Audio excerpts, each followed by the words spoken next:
ഓ അതല്ല ചേട്ടൻ ഉദ്ദേശിച്ചത്. അയാള് നിന്നോട് എന്താ പറഞ്ഞേന്ന്? ആദ്യം അയാൾ ഒരു ഒറ്റ കരച്ചിലായിരുന്നു. ഇവളുടെ ആർത്തി പിടിച്ചുള്ള തീറ്റ കണ്ട ആരായാലും കരഞ്ഞു പോകും. അതല്ല, അയാൾ എന്താ പറഞ്ഞത്? അയാളുടെ സ്വപ്നങ്ങളെ കുറിച്ചാണ് ഈ പറഞ്ഞോണ്ട്. സ്വപ്നങ്ങളെ കുറിച്ച് അയാൾ എന്താ പറഞ്ഞതെന്ന്? അയ്യോ, അപ്പോഴാണ് അവര് ബൊറോട്ടയും ചിക്കനും കൊണ്ടുവന്നത്. അപ്പൊ അത് തിന്നുന്നതിന്റെ ധൃതിയിൽ ഞാൻ അയാളെ പറഞ്ഞു ഒന്നും കേട്ടില്ല. ശരി പോട്ടെ, രണ്ടാമത് പറഞ്ഞെന്താ? ഒരു നെയ് റോസ്റ്റ്. എടി അയാള് പറഞ്ഞത് എന്തെന്നാന്ന്?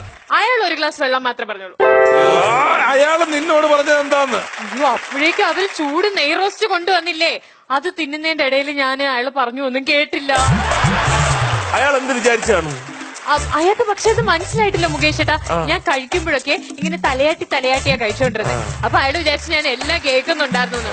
മാത്രല്ല ഇടയ്ക്ക് എന്റെ കണ്ണിന്ന് ചെറുതായിട്ടൊന്ന് വെള്ളം വന്നേ.